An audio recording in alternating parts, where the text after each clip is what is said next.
jiɗɗo jangude music holno fewndire fof avec IA ndar oɗo video haw timma mbasa diwde mo mara hollude mum ɗo A à Z holno IA music no fewndira ɓe bamay joni natta koye Google lien video site ma waɗe commentaire binda ɗo suno.com après mbaɗa recherche sa waɗi recherche aɗa ara mbaɗa ara seeɗa so ari sala compte mbaɗa compte créé mi waɗino expliqué ene chaîne YouTube holno compte waɗirte créé joni ngaran ndare holno prompt windirte supposé an jiɗɗa windugo musique pulaar walla musique français walla musique anglais so tawi ko musique pulaar ɓe wiɓe ha may e so tawi ko musique français ɗum kadi ɓuri webde anglais kadi ɓuri webde voilà so tawi ko musique pulaar ko an hoorema windata musique o ha ko hani email ko binda ɗum gayna mbaɗa modification mais oɗo saha koye musique français mbatten créé joni en jiiɗi windude musique ko fati e janggo en weeɓe ha may en natane chat GPT walla chat GPT sen nate makko ɗo mbaɗenma ɗo joni holko jiɗɗa windude musique ko fati e pulaw joni en bindan ɗo écrit moi un prompt comme ça à utiliser dans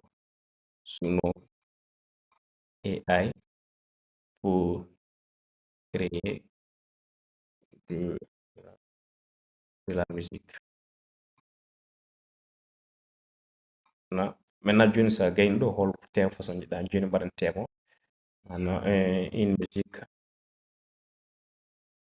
sur le peuple. Voilà. ɗo sa windi gasi mbaɗen lancé joni ndaare hono ko windanta men ɗo voilà joni kanko warmo ko hollimɓe voilà voilà wodi fof nden ɗo voilà joni kanko hono ko windi e pulaar mais wona e pulaar ñitten mbiyen musique o woni mbolko e mbine français la musique ça sera en français voilà wara joni o haala holko en joni waɗe style waɗen instrument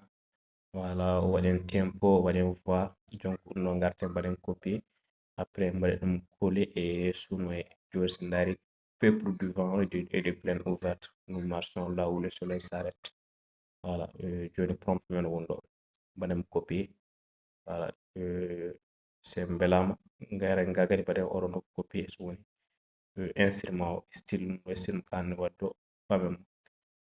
joni naten jalten ɗo naten e chat GPT ha joni suno naten e suno gulɗo sa nati suno voilà adde musique o woni ɗo icône o boɗɗa e makko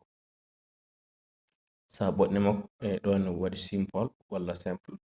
gan waɗi custom joni boɗɗa e custom he sa ɓoddi head ɗo so windi lyrique ɗo sa walama hoorema binda ɗo lyrique mais sa waɗama nata e chat GPT ɗon mbaɗa ɗo lyrique o ni ha mbaɗama coller joni ɗo style mo kanɗa wadde holno jiɗɗa musique o waya so tawi ko pop so tawi ko piano joni gara mbiyen mbaɗen ɗo hip hop voilà hip hop voilà et après mbaɗen créé sen mbaɗi créé parena ara waɗa recherche ha timma voilà so waɗa recherche ha timma so waɗi recherche ha timmi après joua morceau dara so welima so woni welani kadi mbaɗa recréé ñalawma foof wawi wadde hakke 10 son créé ko ɗon wawi hadde so woni ka jiɗɗo wadde créé ko heewi aɗa wawi sodde compte kadi walla mbaɗa compte uji kewɗi créé tawa aɗa jogui email aji kewɗi joni garan so musique gonɗo dow daren holko haalata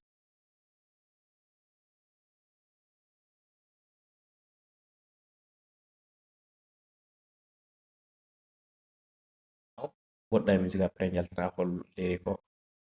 ko windi ko so tawi ko pulaar walla kala koye woni joni daren holko windi ko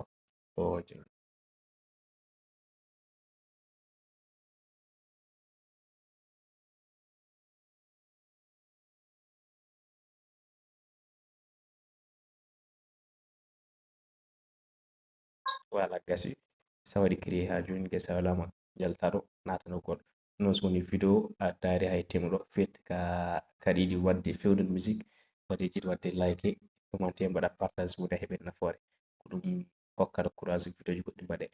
e gollo e mbaɗa ngara wadde vidéo honno vidéo ji iya pewnirte voilà waɗe expliqué A à Z